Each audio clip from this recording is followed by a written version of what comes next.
The purpose of this presentation is to ask you to take action against new fossil fuel infrastructure projects in New Jersey. And I want to make sure you're aware of a project to divest fossil fuel investments from the state pension system also. We have a problem.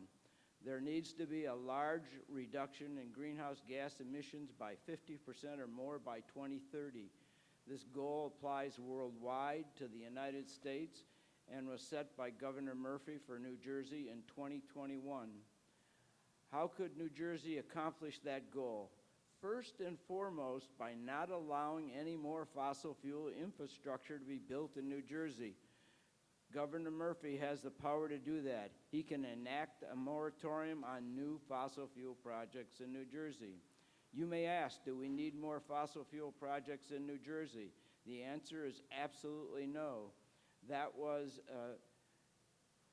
found out also by a Board of Public Utilities study that they commissioned, and the answer in December of 2021 was absolutely not needed.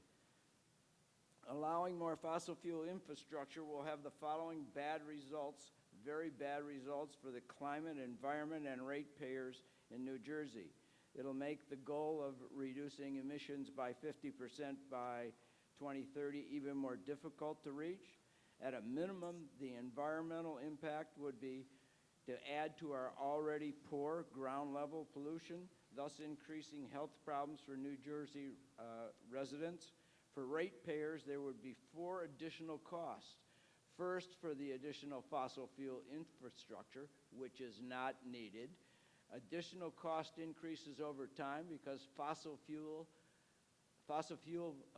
power plants will cost more over time and renewable energy plants would not.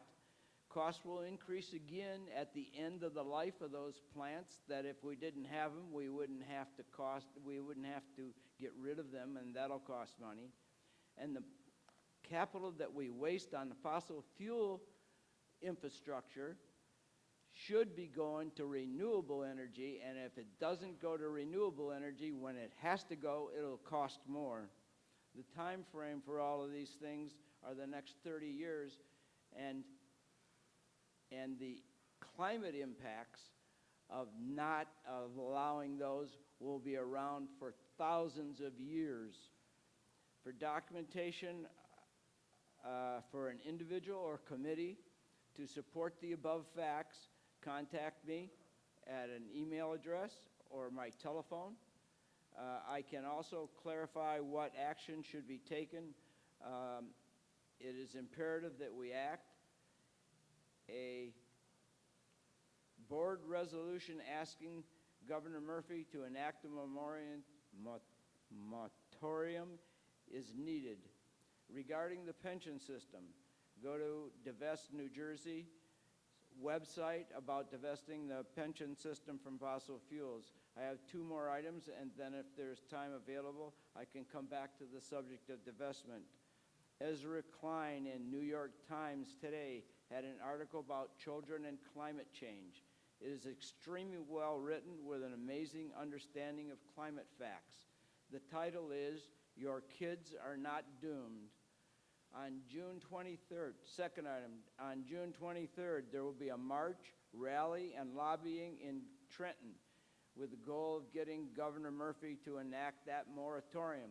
All the kids here should be there and helping to pressure the governor to do what's needed. Thank you for your time and attention. I look forward to meeting with you. Are there any questions now? If you'll give me 1 more minute, then I'll tell you about the divestment from fossil fuels. Before the pandemic, there was a study of the last 10 years about the fossil fuel industry investments. They went down a little over 10 years. The rest of the market went up over 200%. So there was a big loss of value in terms of what could have happened if we hadn't kept our money in fossil fuels. At the same time, because the value was not great, they were giving good dividends. So the pension system kept the investments. But those investments are going to be stranded pretty soon. And it's important for your employees probably that are part of that divestment in pension system to get out of that. And I'm like to talk to any committee or individual that would like to know more about any of these issues. Thank you. Motion to close the public Oh, session. before that, just thank you, Sid, for your comments. A motion accepted. Second. All those in favor? Aye.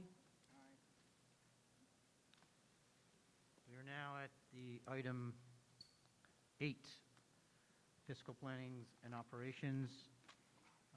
Ms. Lane? Be it resolved that the following motions identified as items A through U be approved as presented. Do a second? Do I have a second? Second. Okay.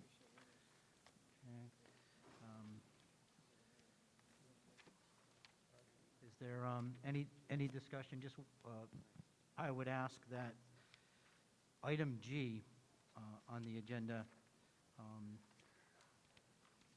has been added prior to the having the Fiscal Plannings and Operations Committee meeting. So I would ask David Oliveira to just explain item G before we vote on it. A current expense emergency reserve is an additional type of reserve that school districts are allowed to have. It is meant for exactly that, emergency situations. The other two circumstances it's allowed to be used for is if health benefits exceed 4% and there's no available waivers, or if there's school security costs that you want to budget for and utilize the current expense emergency funds. So those are the only reasons. An emergent situation, you would have to apply to the county superintendent to withdraw the funds. This resolution merely gives us the option to reinstate funds in there. It's capped at $1 million. There's no determination yet if that'll happen, but we do need to do the resolution in June to give us the option. The board last had a emergency reserve in 2017, about $174,000. It was used for some school security upgrades at that time. So this resolution is just giving the option to deposit money there should the circumstances arise. If there's no further discussion, Board Secretary, please call the roll. Mr. Johnson? Yes. Mrs. Lane? Yes. Mr. Laughlin? Yes. Ms. Rashid? Yes. Ms. Scotto? Yes. Ms. Smith? Yes. Mrs. Corradino? Yes. Ms. Cherry? No to H, yes to the rest.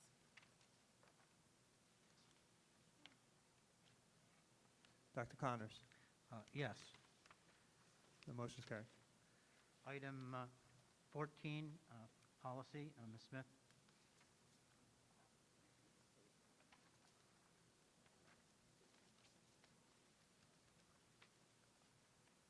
Be it resolved that the following motions identified as items A through B, A and B be approved as presented. Second? Any discussion? Seeing none, Mr. Board Secretary, please call the roll. Mrs. Lane? Yes. Mr. Laughlin? Yes. Ms. Rashid? Yes. Ms. Scotto? Yes. Ms. Smith? Yes. Mrs. Corradino? Yes. Mr. Johnson? Yes. Ms. Cherry? Yes. Dr. Connors? Yes. Motion's carried. Item 15, curriculum, Madam Vice President Chantal Cherry. Be it resolved that the following motions identified as items A through D be approved as presented. Second.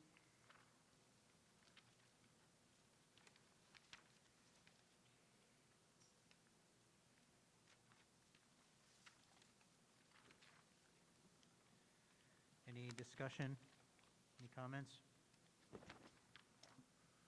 Mr. Board Secretary, please call the roll. Mr. Laughlin? Yes. Ms. Rashid? Yes. Ms. Scotto? Yes. Ms. Smith? Yes. Mrs. Corradino? Yes. Mr. Johnson? Yes. Mrs. Lane? Yes. Ms. Cherry? Yes. Dr. Connors? Yes. Motion's carried. Item 17, administrative and auxiliary, Ms. Scotto. You skipped 16, Dr. Connors. Oh, pupil service? Okay. Oh, sorry. Same page 18. Item, excuse me for that. Item 16, pupil services, Ms. Corradino. Be it resolved that the following motions identified as items A through E be approved as presented. Second. Any comments, any discussion? Mr. Board Secretary, please call the roll. Ms. Rashid? Yes. Ms. Scotto? Yes. Ms. Smith? Yes. Mrs. Cordino? Yes. Mr. Johnson? Yes. Mrs. Lane? Yes. Mr. Laughlin? Yes. Ms. Cherry? Yes. Dr. Connors? Yes. Motion's carried. Item 17, administrative and auxiliary, Ms. Scotto. Be it resolved that the following motions identified as items A through G be approved as presented. Second.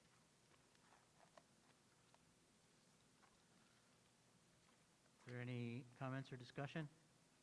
Just a quick comment, Mr. President, and it's a thank you to the Piscataway Education Foundation for approving the funding on the scholarships for the seniors. Just wanted to wish them thank you. Great.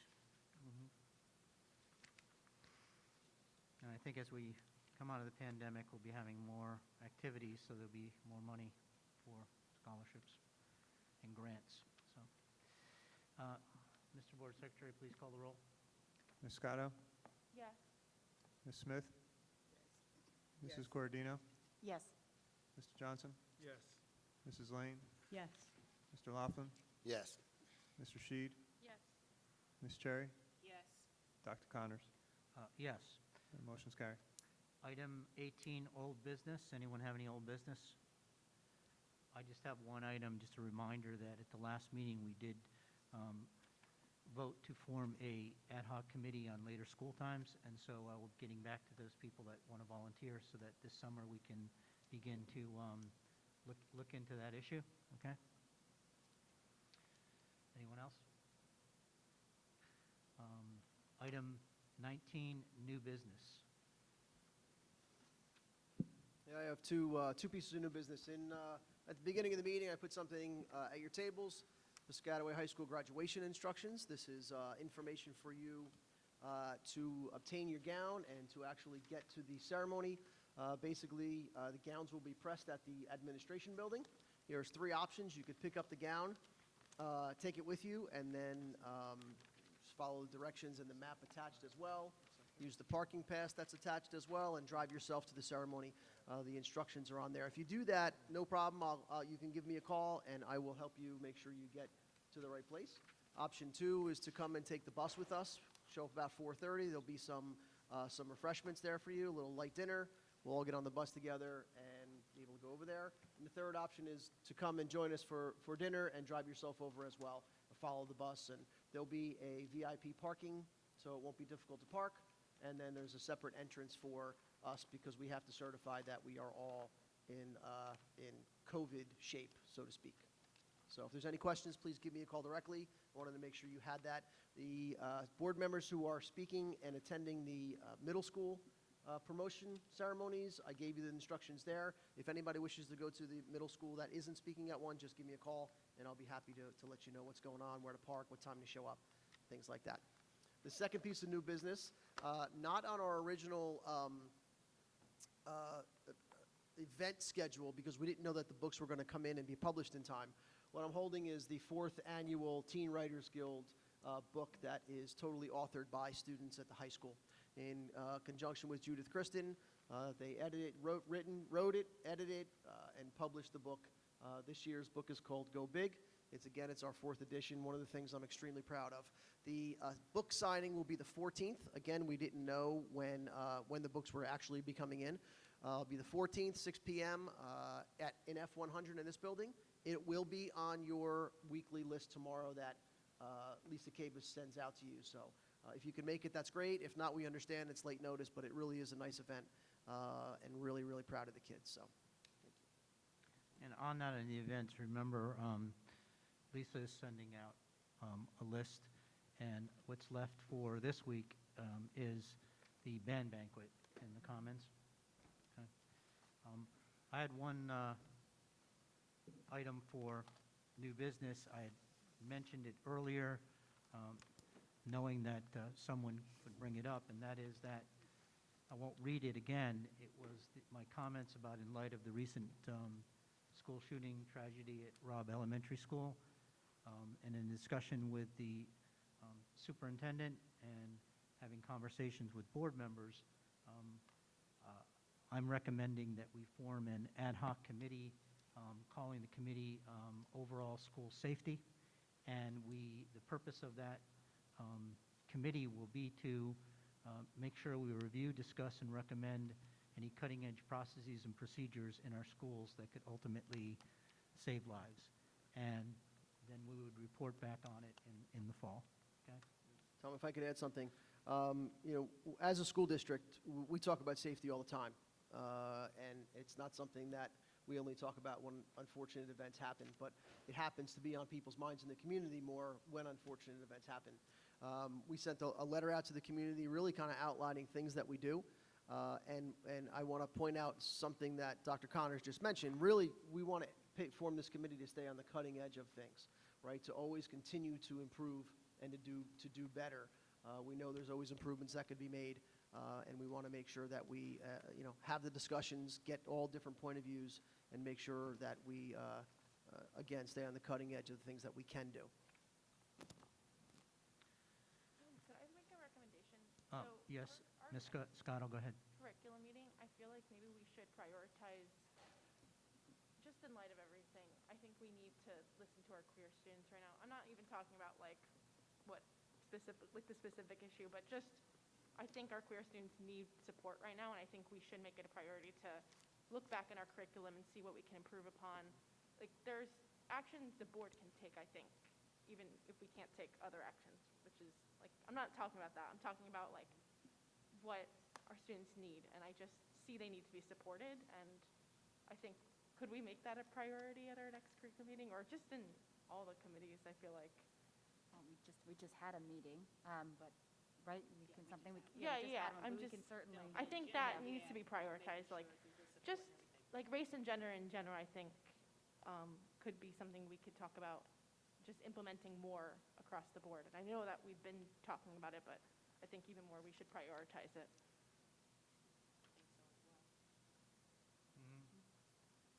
Thank you for that. Is there anybody, any other comments for new business? Then it's item 20, adjournment. Motion to adjourn. Second. All those in favor? Aye. Those opposed? Ayes have it. Oh, It's yours. it's, these cups were the gift for volunteer recognition night, and we are all volunteers. And so this is a gift to you, each board member, for your public service to a elected publicly official position that we do not get compensated for, and we chose the Inspire theme. So, thank you. Thank you. All right. Can we meet right here for just a quick picture, real quick? A picture? You want to Can we just adjourn meet here for a first? quick picture? Got a microphone. Well, let's, did we adjourned already. we are adjourned already? Oh, all right, Already adjourned the meeting. okay, sorry.